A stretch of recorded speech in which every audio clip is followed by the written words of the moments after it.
Miss Taylor. You caught me, darling. Get ready for the finale. It's tough for you to be that. You're watching the only public footage of the episode Elizabeth, Michael, and Marlon from the British comedy series Urban Myths. The episode tells the urban legend of Elizabeth Taylor, Marlon Brando, and Michael Jackson's cross-country road trip following the 9/11 terrorist attacks. The story goes that when U.S. airspace shut down, the famous trio were grounded in New York, and they took matters into their own hands and rented a car to travel back to Hollywood. Over the course of 3 days, they only made it as far as Ohio. After intense backlash from Jackson's family, the episode was pulled from broadcast, and one of the strangest tall tales of the 21st century remains untold on the screen. So what really happened?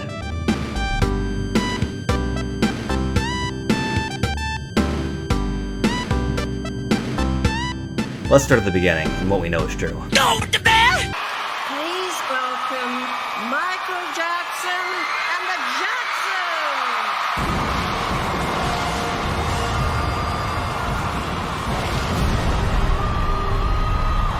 Michael, Marlon, and Elizabeth were all in New York City on 9/11.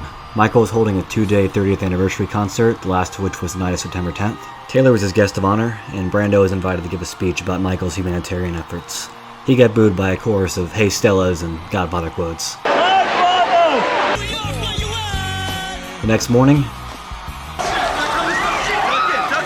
none of that mattered anymore.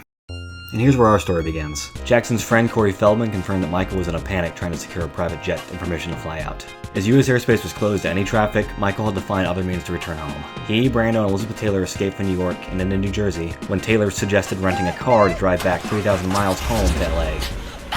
Throughout their drive, Brando, famous for his appetite, insisted they stop at every Burger King and KFC along the way, shocking anyone that saw them during this already confusing time. They only made it as far as Ohio. On September 13th, when U.S. airspace reopened, the three flew home and returned to their famous lives. Now what's true, if any, about this story? Now this is what's shocking to me, is that you even drive. Unbelievably, Jackson was scheduled for a meeting at the World Trade Center on September 11th, so he could return a $2 million watch worn during the show and a diamond necklace from Elizabeth Taylor. He apparently overslept and missed the meeting. The biographer of Jackson claims Michael waited 2 days after the attacks until taking his family out of the city and stayed at a hotel in New Jersey. He felt so terrible for his fans who came from all around the world to see him and were now stuck in New York, that he ordered his tour bus be used to evacuate those remaining, mostly European fans into Jersey with him, where they were treated to fast food in the movie. A close friend of Elizabeth Taylor's disputes every element of the road trip story. What? She says Liz stayed behind to go to church and pray, and even claims she went down to Ground Zero. Another report comes from rival Debbie Reynolds' son, and this is the movie in itself if you know the history between those two. Taylor knew Reynolds had also come to New York for the concert, and called to check in on her during the attacks. Reynolds came over to Taylor's hotel room, and the two reconnected while stuck in the city.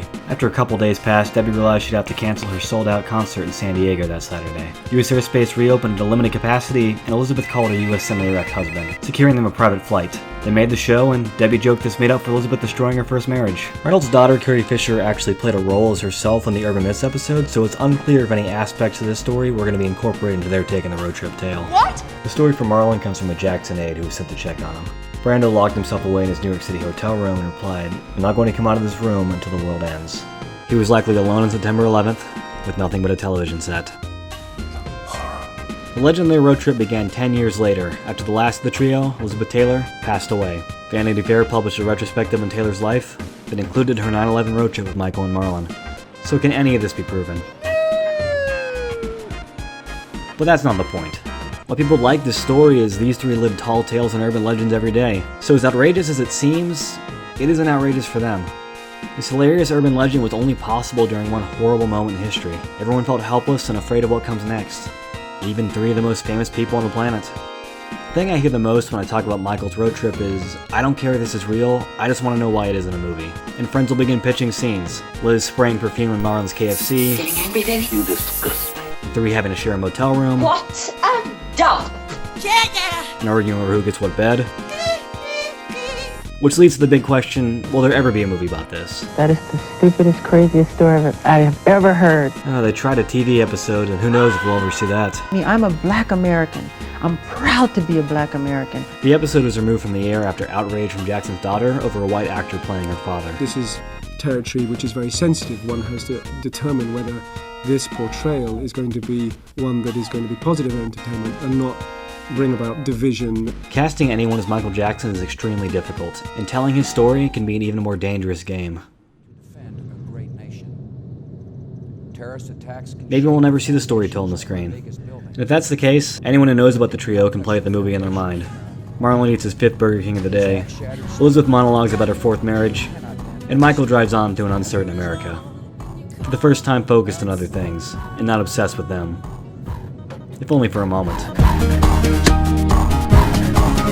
Where were you on 9/11? American September is a documentary film project about what residents in each state in Washington, D.C. were on September 11th, 2001. If you'd like to share your story, please visit the website link in the description, or you can directly email me at americanseptember@gmail.com. If you like the video, please subscribe. There's more video essays about 9/11 history on the way. Land of the free,